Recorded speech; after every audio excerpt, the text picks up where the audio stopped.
কবর থেকে তুলে এনে মরদেহ পোড়ানো হচ্ছে রাস্তায়।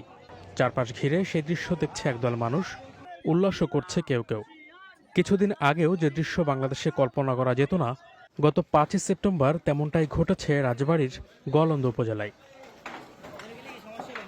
ধর্ম অবমাননার অভিযোগ তুলে মাজারে হামলার এই ঘটনাটি হঠাৎ করে ঘটে যাওয়া কোনো ঘটনা নয়। অভিযোগ রয়েছে, হামলার আগে স্থানীয় প্রশাসনের সামনেই এক সপ্তাহেরও বেশি সময় ধরে চালানো হয় প্রচারণা। সাধারণ মানুষকে খেপিয়ে তুলে সৃষ্টি করা হয় মব। যদিও মব সৃষ্টি করে হামলার এমন ঘটনা এবারই প্রথম নয়। অন্তর্বর্তী সরকারের গত এক বছরে বিভিন্ন ব্যক্তি, গোষ্ঠী এবং প্রতিষ্ঠানের উপর এ ধরনের একের পর এক হামলা হতে দেখা গেছে। মানবাধিকার সংগঠনগুলোর হিসেবে বাংলাদেশে শুধুমাত্র গত এক বছরে কমপক্ষে ৩৯০টি মবের ঘটনা ঘটেছে।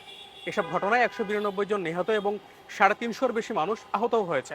কিন্তু খুব কম ক্ষেত্রেই জড়িতদের গ্রেপ্তার করা হয়েছে এবং যাদেরকে গ্রেপ্তার করা হয়েছে সেসব ক্ষেত্রে দৃষ্টান্তমূলক শাস্তির নজির নেই বললেই চলে। এর ফলে মবের ঘটনা দিন দিন আরও বেশি বৃদ্ধি পাচ্ছে বলে মনে করছেন মানবাধিকার কর্মীরা। এর প্রত্যেকটি ঘটনায় ঠেকানো যেত, কারণ এটা আকস্মিক, মোস্টলি আকস্মিক মব না।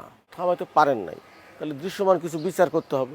একটা ঘটনায় জনগণ দেখে নাই দৃষ্টান্তমূলক কোনো ব্যবস্থা হয়েছে। মব ঠেকানোর ক্ষেত্রে একদিকে আইন শৃঙ্খলা রক্ষাকারী বাহিনীর নিষ্ক্রিয় ভূমিকা, অন্যদিকে দোষীদের শাস্তির নজির না থাকার কারণে ব্যক্তি থেকে শুরু করে বিভিন্ন গোষ্ঠী যে যার স্বার্থে সুযোগ নেওয়ার চেষ্টা করছে, যার ফলে দেশে অস্থিরতা ও নৈরাজ্য বাড়ছে বলে মনে করছেন বিশ্লেষকরা। তারা যখন দেখে যে এইভাবে একটা মব সৃষ্টি করে মানুষকে নাজেহাল করা যায়, মানুষকে মেরে ফেলা যায়, মানুষের লাশ কবর থেকে তুলে পুড়িয়ে ফেলা যায়, তখন এই ভীতি সঞ্চয় করে সমাজের মধ্যে অনেক মানুষ যারা নিজ স্বার্থ হাসিলের জন্য এই মবকে ব্যবহার করছে।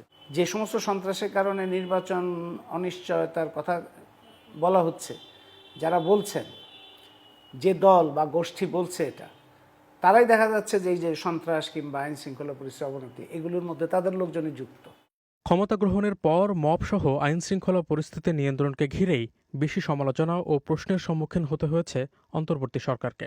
এর বিপরীতে সরকার কেবল হামলার নিন্দা ও জড়িতদের বিরুদ্ধে কঠোর ব্যবস্থা গ্রহণের আশ্বাস দিয়েই দায় সারছে বলে সমালোচনা রয়েছে। কিন্তু ক্ষমতা গ্রহণের এক বছর পরে এসেও সরকার কেন আইন শৃঙ্খলা নিয়ন্ত্রণে কঠোর ব্যবস্থা নিতে পারছে না? দেখা যাচ্ছে যারা আক্রমণ করছে, আক্রমণ করার পরে তারা যাকে আক্রমণ করছে তাকে তুলে দিচ্ছে পুলিশের হাতে, এবং পুলিশ তাকে ধরে নিয়ে যাচ্ছে। পুলিশ কিন্তু সন্ত্রাসীকে ধরছে না। তার মানে পুলিশকে স্বরাষ্ট্র মন্ত্রণালয় কী নির্দেশ দিয়েছেন যে যারা আক্রমণ করবে তারা তোমার বন্ধু, যারা সন্ত্রাস করবে তারা তোমার বন্ধু, যারা আক্রান্ত হবে তাদেরকে ধরে নিয়ে আসো। ডক্টর ইউনূস যখন টিমের উপরে পুরো জিনিসটাকে ছাড়ছেন, তখন উনি হয়তো হরহামেশাই ভুলে যান, আমার মনে হয়, যে এই টিমের মধ্যে বহু মত, বহু পথের লোক আছে। সরকারের ভিতরে একটা সরকার, আরও একটা সরকার, এরকম কতগুলো সরকার যে আছে তা মানে সাধারণ মানুষের বোধগম্য না।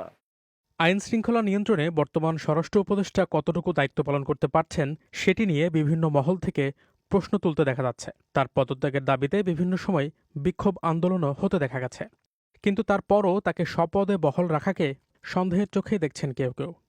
তারা তাদের দায়িত্ব পালন করার ক্ষেত্রে বিভিন্ন সময়ে বিভিন্ন জন চরম ব্যর্থতার পরিচয় দিয়েছে, এবং তাদের বিরুদ্ধে দৃশ্যমান অভিযোগ থাকার পরেও সরকার তাদেরকে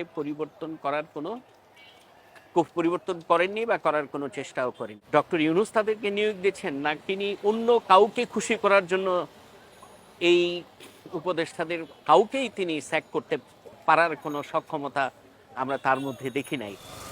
আইন শৃঙ্খলা নিয়ে নানান প্রশ্ন উঠতে দেখা গেলেও সরকার অবশ্য মনে করে যে দেশের সার্বিক পরিস্থিতি ক্রমেই ভালোর দিকে যাচ্ছে। বর্তমানে একটা পোস্ট রেভলিউশন সময়ে আমাদেরকে আইন শৃঙ্খলা পরিস্থিতি নিয়ন্ত্রণ করতে হচ্ছে। সেই অবস্থার সাথে তুলনা করলে আমাদের আইন শৃঙ্খলা পরিস্থিতি যথেষ্ট ভালো আছে।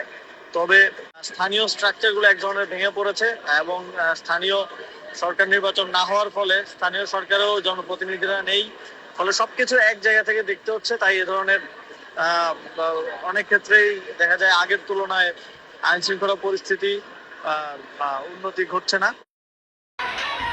অন্তর্বর্তী সরকারের পক্ষ থেকে এমন দাবি করা হলেও বাস্তবতা হচ্ছে তারা ক্ষমতা নেওয়ার পর বছর পেরিয়ে গেলেও আইন শৃঙ্খলা পরিস্থিতি নিয়ে জনমনে ভয় ও শঙ্কা রয়ে গেছে। জাতীয় নির্বাচনের আগে কঠোর ব্যবস্থা না নিলে পরিস্থিতি আরও খারাপ হতে পারে বলেও আশঙ্কা করছেন অনেকে। তারেকুজ্জামান শিমুল, বিবিসি নিউজ বাংলা।